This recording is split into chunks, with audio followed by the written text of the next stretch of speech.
Welcome to the Mischief.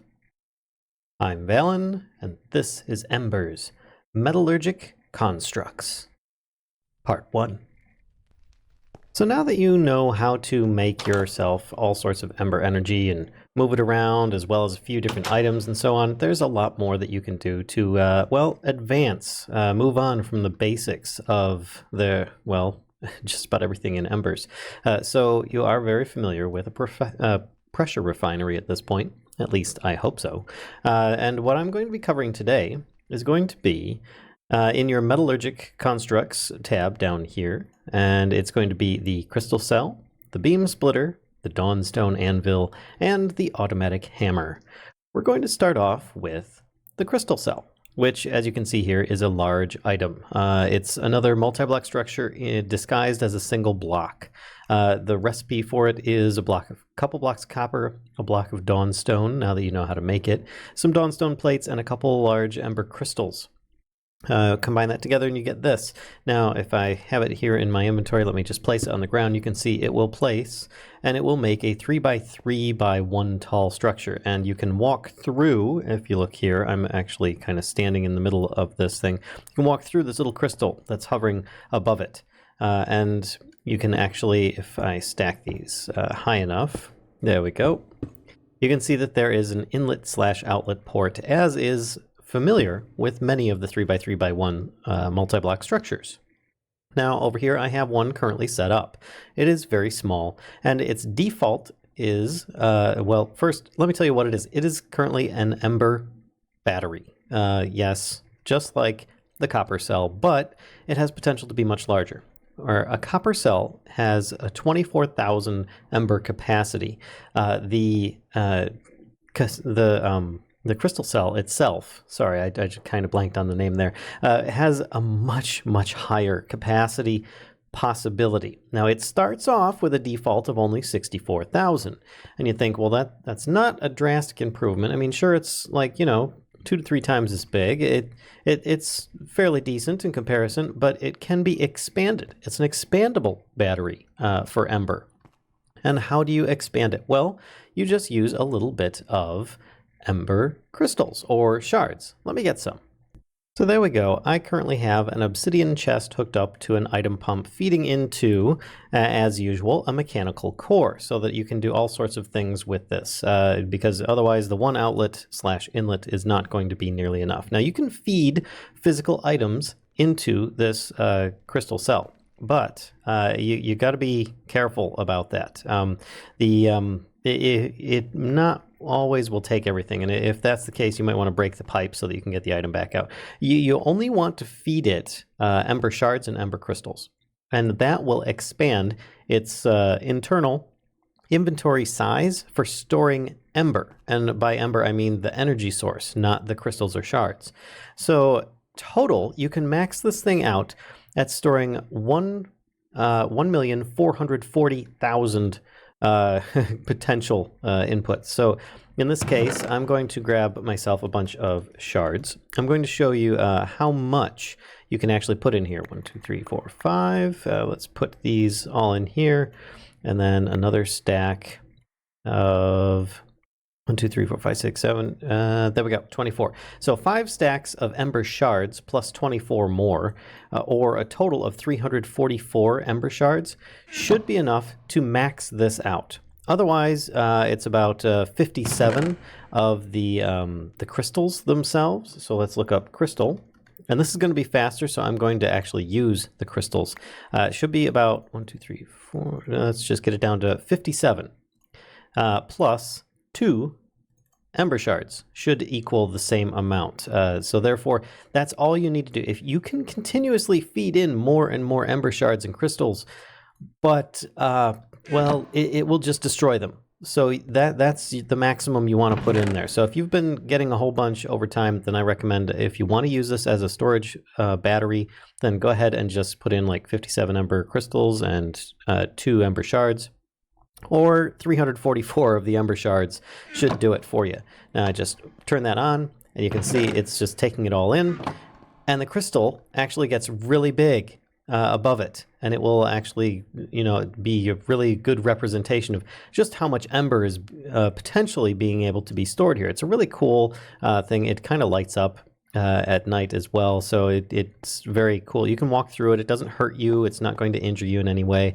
And you can see here that the capacity is now 1.44 million Ember, which is a considerable thing. You can store a lot of Ember in this thing.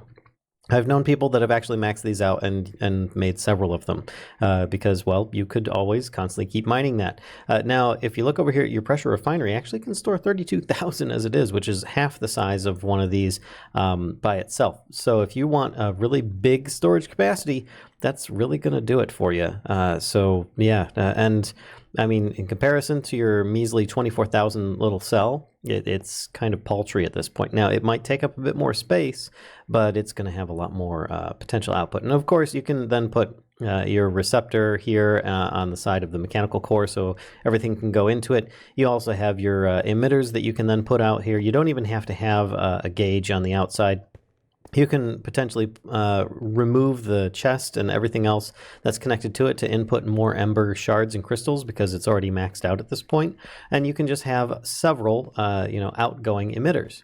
And speaking of emitters and receptors, have you ever had it where you're trying to get multiple things to be powered at once, or you just want one output to feed two items? Well, that's what splitters are for. Now, a splitter, let me grab one of these here, is actually, it has certain restrictions. First, the recipe, simple enough, a couple copper, a dawnstone ingot, an iron plate, and an iron ingot is the default. Now you can place these on the top or bottom of a block. You cannot place them on the side. So I can place it here, and on top of itself, etc. I can place it, above me, not a problem. But if I try placing it on the side, I'm clicking very loudly, so you could potentially hear that. I don't know if you will or not. It will not work. But if you put something in place, let's grab one of these blocks here and put this here, then I could put this on that block, break it off, and therefore it would stay there. But if you notice, it actually has like a little bit of a part that extends to try and connect to the block below it, so it's a little bit more immersive. But it won't necessarily have that available in the direction that you want if you're trying to put it on like the side or something like that. So you can have it in, up on the side of something. You just have to place it down on the top or bottom of a block. Now, besides those restrictions, it actually will store a little bit of Ember in itself. Let's see if I can grab a gauge here. And you can see on here, you've got your, there we go. It can store up to 400 Ember in itself. Plus you've got your receptors on here. It has automatic emitters on there. Now let me place one down so it's a little clearer to see, because those ones are a little bit hypnotizing. The larger buttons on the side here are actually emitters. Then these smaller ones are spaces for you to attach receptors. And in case you've forgotten, a receptor is these little pronged ones here, and an emitter is this really big one here. So you don't need the big ones. Those are already built into it. You only need receptors, and they go on the small part here. So if I put this here, it would go on the side here and on the side here. And if you want to change how it's faced, that's not a problem. You put it down one way, you turn 90 degrees, you can put it down the other. So you can see that you're getting two different facings. So if you want it split off in different directions. So the basic idea is here that I could have, let's see, where's my little hammer? There it is. I could have this connected to here. So let's do that. And I could have this. Oops, I just did the wrong thing. Shift click and then click. There we go. Now that is connected to this. It's currently turned off, but I could then have potentially something like, let's say, this connected to here. And I could also have another one, this one, to here. And that should work. I'm not sure. Everything might just run into itself, but it's coming up through the floor and splitting off the output. So you can see it is now receiving a little bit and then splitting it off into two equal areas. Pretty darn neat. Very useful tool. I'm going to shut it off for now because I don't really need it, and don't worry, that goes away in a few seconds. So that is the splitter. Now, or the beam splitter. Next, we're going to be moving on to the Dawnstone anvil, which has a lot of comparisons here. In and very big differences to the traditional vanilla anvil. First and foremost, the traditional vanilla anvil will, if you look it up here, I will actually bring it up, anvil. If you notice, it has different broken states. Slightly damaged, very damaged, will, first of all, break over time. Second, it has a user interface. This one does not, and will not break over time like this one will. It's made from dawnstone. Now, if I take this here, you can see the recipe is actually rather expensive, just like an anvil is. 3 dawnstone blocks, dawnstone ingot, a couple of camonite bricks, and a couple of camonite blocks, or 3 camonite blocks will get you 1 dawnstone anvil. Now, by itself, it is very, very useful. You will probably need a tinker's hammer in order to actually take advantage of this. Now, if you notice here, I'm taking these items off. I have a mostly damaged broken golden pickaxe. It actually has like 1 hit left and it breaks. So I'm going to put this in here. Actually, let me change my game mode here, and we'll go into a traditional anvil. We'll put this in here, a golden ingot, and you can see that it will repair a very slight amount of that pick, and it will also cost me 1 level, and I'm currently just above level 7. So if I take these items out, instead of repairing that and actually doing it, I'm going to put down the item I want repaired on the anvil. Then I'm going to put down the repair material on top of that. Then I'm going to take my tinker's hammer and hold right click, and you'll see these little particle effects, and of course you'll hear the tinging, and eventually you'll repair the tool or item. And you look here, it is now fully repaired from that repair material instead of just partially, and I have my original amount of levels. So this is a very, very, I just want to hug it already. It's so much better than a regular anvil, but it's not going to be good for combining things like armor and books. For instance, I could put a chest plate and an enchanted book on there, and then I could try. It doesn't really work that way. So you will still have to use a vanilla anvil for your individual enchanting like that. But if you want to remove the items, just have an empty hand, right click, and you'll remove the item. If you have an item you want on there, just right click it. Now that I've put down a chest plate of iron, there's another item that this is good for. The dawnstone anvil will actually get you back materials. So once I put that on there, if I don't put a repair material on top of it, I can just use right click, and over time I'll start smacking on this thing. You'll see the particle effects, and you'll get materials back that were used to make it according to how much it was damaged for. And you can see I got 8 ingots back from that. It was fantastic. It's not always going to give you the exact amount. Now, if that armor had like 1 hit on it, then I would have at most gotten back 7 ingots.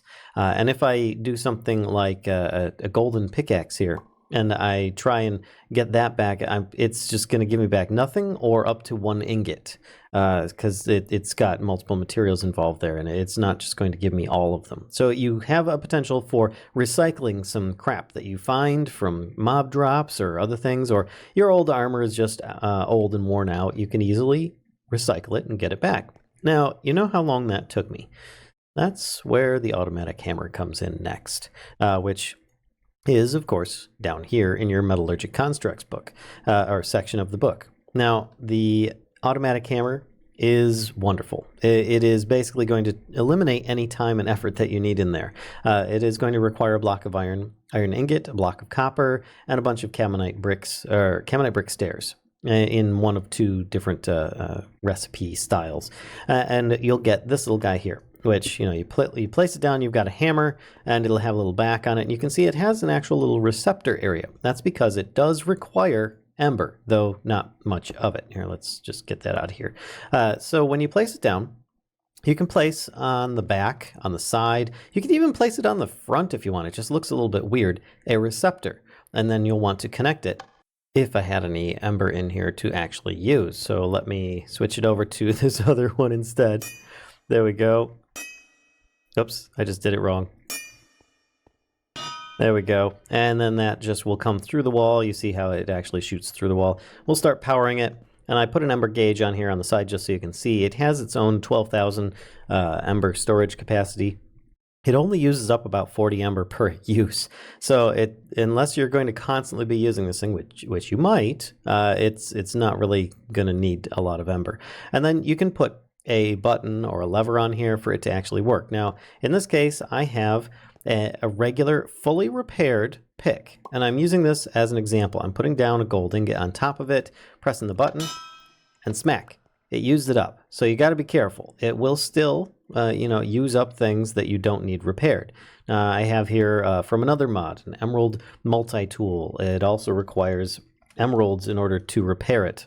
So if I could actually type with my left hand, put that down, put that in place. Now you could just leave this lever on and it will just, anytime that something is on there that's ready to go, it will smash it. So we could do that and it will smash. There we go. It is done. And I can put it on there, nothing happens. If I put on here chest plate, iron chest plate, put that down, it will boom, instantly turn it in there. So you have to be cautious if you're trying to repair your chest plate armor and you don't want it to be smashed. Then you want to turn it off first. So I recommend you use a button if you're just going to be manually using it. If you have it on an automated system, then probably a lever turning it on and off is going to be acceptable. But it does require a redstone signal. It doesn't need one down there. It just needs one up here. You can actually put it on this block itself if you want, but I just thought it looked a little bit better having it back there instead. So once again, a really cool tool that can be used in order to repair, smash, recycle, etc., and in some ways replace your vanilla anvil. So I guess that's about it for today's Bit by Bit on Embers, the Metallurgic Constructs Part 1. I look forward to doing more with you guys. Don't forget to give a like, comment, subscribe, and as always, spread the mischief to others if you think they'll enjoy this content too. And until next time, folks, I'll see ya.